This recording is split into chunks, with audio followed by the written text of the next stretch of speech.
moi, une avance sur mon héritage. En évitant les droits de succession et en touchant l'assurance. Alléluia.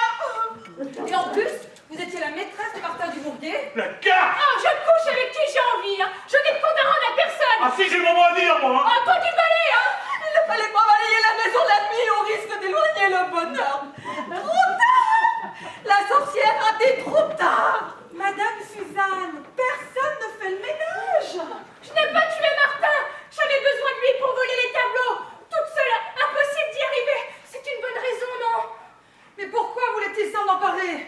Pourquoi? Mais pour le fric, ça vaut des fortunes. Oh, mais des toiles volées ne sont pas faciles à vendre. Oh, mais tu es trop honnête, bonhomme. Tu ne connais pas les combines. Pourtant, vous étiez d'accord. Mais pour vendre une toile dont Monica doit de toute façon hériter, oui, c'est pas pareil, ce n'est pas une toile. Si l'on veut. Mais pourquoi? Je ne comprends pas. Je n'allais pas croupir dans cet appartement entre une ex-chanteuse ringarde et une vieille folle. Mais je ne vous permets pas. Alors autant se sucrer au passage, hein. Là, elle me bluffe, la Clarisse. Oh, mais quel panier de crabes. C'est effrayant. Votre double personnalité m'intéresse beaucoup, mademoiselle Gaillon. Double polarité symbolique, maléfique et bénéfique. Bénéfique, j'en doute, hein. Régression morbide à un stade primitif. Porte ouverte à tous les mots. Dieu des aidés à dire restera muet jusqu'à la fin des temps. Vous ne pouvez pas la faire taire. Comment voulez-vous que je réfléchisse? Mais pourquoi? Cachez bien votre jeu, mademoiselle Blaillot. Félicitations. La garce. Je vous fais remarquer, monsieur Cooper, que vous avez soutenu ne connaître que madame Veretti. Ce n'est pas le cas, a priori. Mais avec Clarisse, c'était différent. On se retrouvait chez moi. Donc, elle ne vous est pas totalement inconnue. Mais ce n'est pas parce que je l'ai vu embrasser l'autre zozo que je vais aller saigner le type en question dans une baignoire. J'ai mon honneur, même cocu, je m'abaisserai pas à ça. Non, de toute façon, j'avais pas très envie de lui adresser la parole. Hein. En fait, vous avez passé relativement peu de temps dans cette pièce. Qu'en dites-vous? Mais ce n'était pas ici que c'était inondé. Vous voulez des détails? Ça coulait de la C'est cuisine pas à... ce que je vous demande. Avez-vous parlé à Martin Dumouriez? Bien sûr que je l'ai croisé, mon bubus. Je l'ai même croisé un peu partout. Hein. Dans le couloir, la cuisine, la salle de bain. Toujours en train de fouiner, l'oreille aux aguets. De toute façon, hein, il y a son fricotage, ça m'énerve. Son fricotage avec Clarisse m'était tellement resté en travers de la gorge. Enfin, à lui aussi, hein, finalement. Évitez ce genre de remarques déplacées. Il ne m'a même pas dit bonjour. Pour lui, je faisais partie des meubles. Ou des tuyaux, plutôt. Pourtant, j'ai remarqué quelque chose de bizarre. Dès qu'il apercevait la mère de Madame Veretti, il filait à l'anglaise. Comme une clé. Ce qui est drôle. Eh ben, la clé anglaise. Ah, celle-là, dès que je pose la place, elle me fait trop marrer. Oh. On peut passer à autre chose. C'est vous qui menez la barre, capitaine? Commissaire, Si vous y tenez. j'y tiens.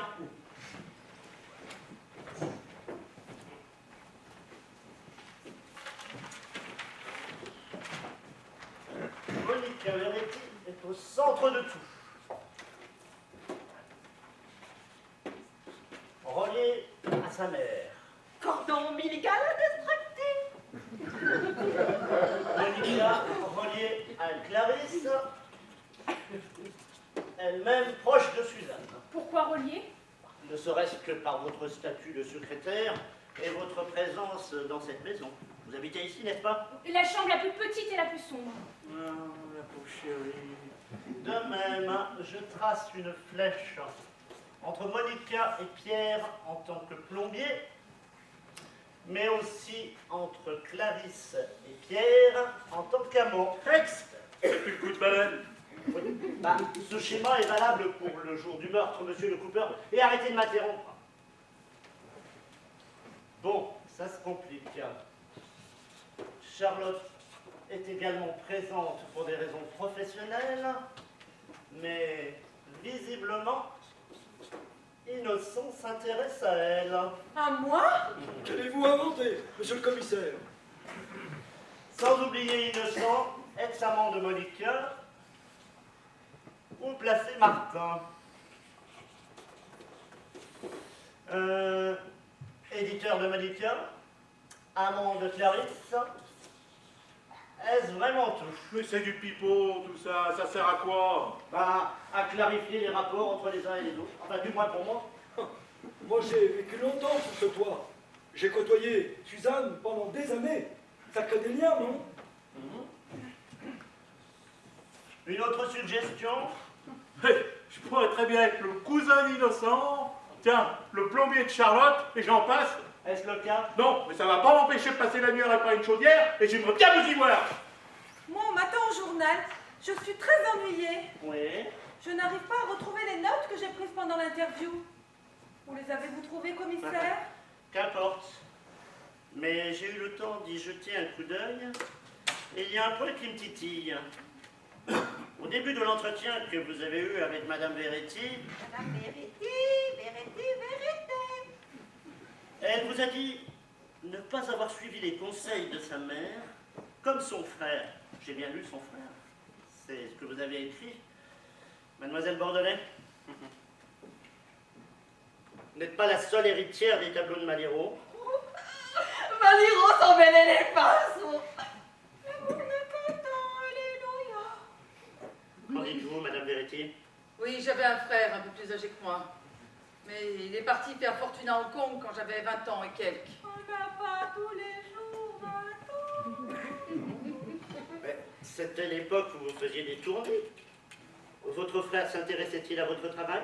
Est-ce qu'il assistait à vos concerts? Parfois, Pourquoi Hong Kong? je ne sais pas, il est parti sur un coup de tête. L'avez-vous revu? Il venait parfois en France. Et je crois que ses activités étaient louches. Il a même fait de la prison.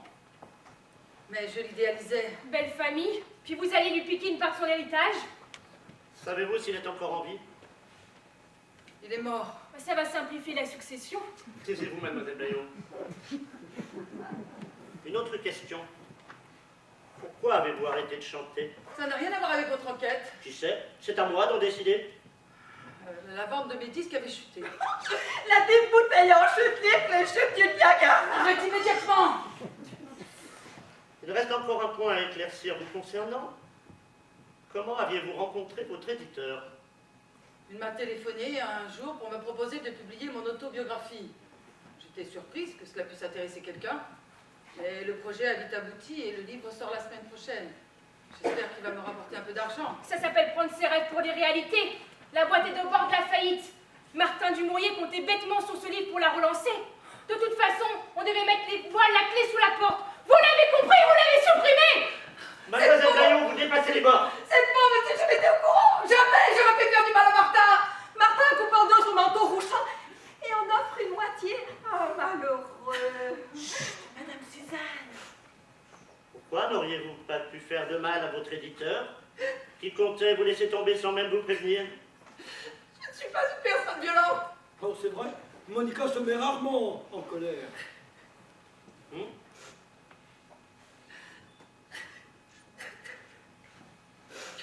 Jacques était mon frère. Jacques, il s'appelait Jacques. Mais n'importe quoi, il me l'aurait dit sur l'oreiller. Frère de lait, frère de sang, frère Jacques a dit, sonnez les matins. Alléluia.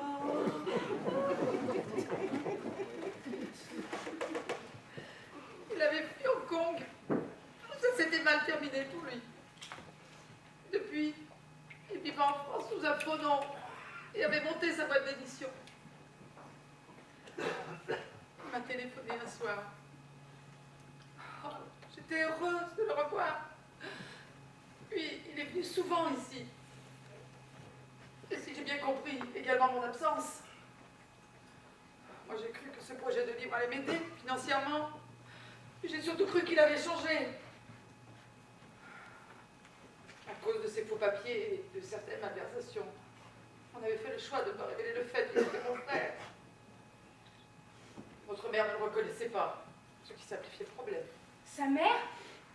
Voilà pourquoi la Suzanne l'émouvait autant. Et pourquoi il l'évitait? J'avais remarqué que ça lui faisait de la peine de voir cette pauvre femme qui n'avait plus sa tête. Cette brûlée est partie à l'autre bout du monde. Dieu est décédé. Une fois, je suis rentré plus tôt que prévu. Monica et Clarisse étaient absents. Ça, c'était bizarre. Un murmure dans la salle de bain. Je me suis approché. Martin Dumouriez parlait à Suzanne. Ils étaient tous deux assis sur le rebord de la baignoire. Bon, l'éditeur monologuait d'une voix à peine audible. Et Suzanne, elle, semblait ailleurs, comme d'habitude, mais les yeux rivés sur les images fixées sur la porte du placard.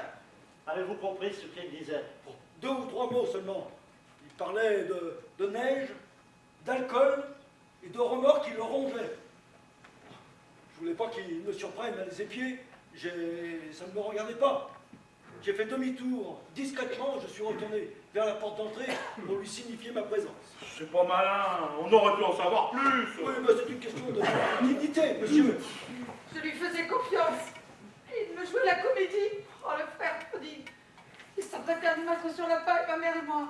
Regarde la poudre qui est dans ton œil et non la paille dans celle de ton voisin. Dieu est décédé et l'au-delà est bouché. Chut, Madame Suzanne.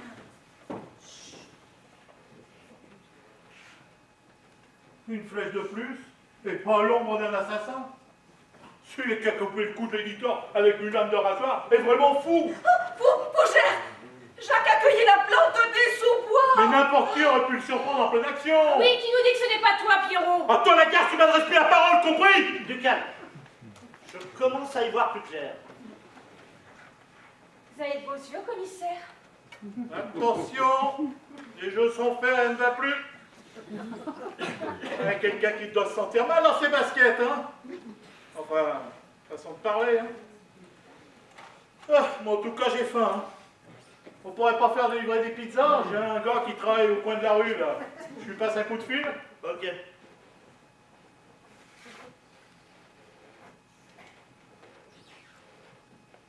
Allô, Christophe? Ouais, c'est Pierrot, ouais. Ouais, ça va. Tu pourrais nous livrer 7 pizzas au 22, au 3e. Ouais, je te raconterai, t'en fais pas, ça vaut le coup. Non, tu fais au plus simple, hein, t'en mets une de chaque, on se débrouillera. Bon, bah, ça marche alors, hein. Ouais, ok, à toutes. Salut. Ça roule. Il y a quelque chose que l'on ignore. L'un de vous a caché un détail essentiel. Mais lequel et pour quelle raison? Je suis fatiguée, commissaire. Oh, est-ce qu'on pourrait pas finir demain? Nous touchons au but, Madame Vérity. Moi aussi. Je n'en peux plus. Je boirais volontiers une Mirabelle. Ah oui, alors, y a-t-il d'autres amateurs? Oui, un verre d'eau, s'il te plaît. Et un pour ma mère. J'y vais.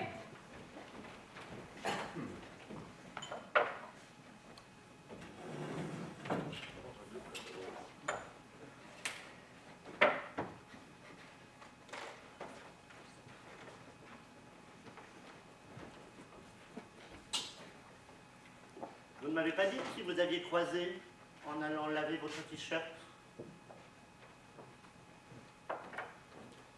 En revenant des toilettes, j'ai croisé Mademoiselle Blaillot devant la bibliothèque, c'est tout. Où vous êtes-vous rendu? Dans les toilettes ou dans la salle de bain? Dans les toilettes, j'en suis sûre. À quel moment? Il devait être environ 17 heures. Ça ne colle pas. J'étais justement en train de rassembler mes outils et j'étais où? Dans les toilettes, précisément. Mademoiselle Bordelais, vous êtes en état d'arrestation. Elle? Oh, mais c'est impossible.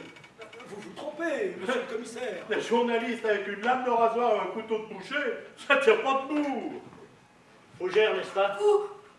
Vous, ça le rendait fou, trop tard. Oui, trop tard. Pourtant, il ne restait qu'un songe, l'ombre grise d'une chanson. Quelle était la part des mensonges qui se font et qui se défendent?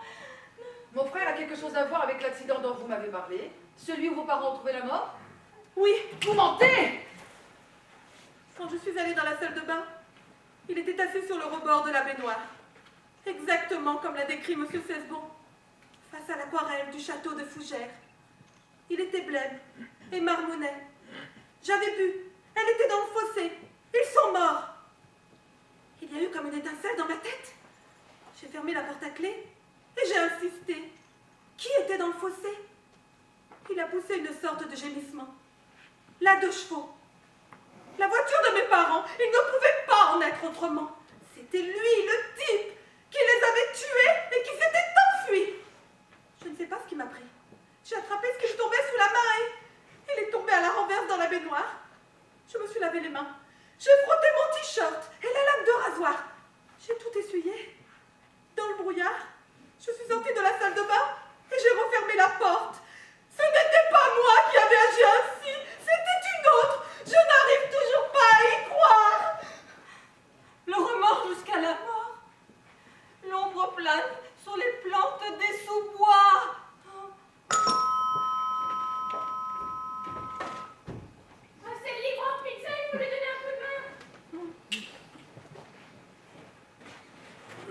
occupe des couverts et des assiettes.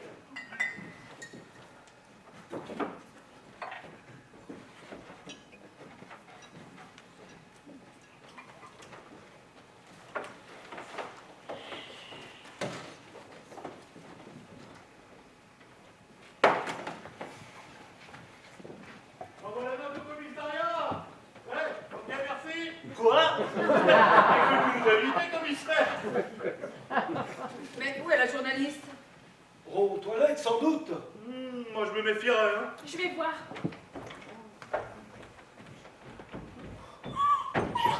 Elle est nulle part. Mais expliquez-vous, Clarisse. Le tableau de votre chambre. Le Maliro est bien. La toile a été découpée, elle a disparu.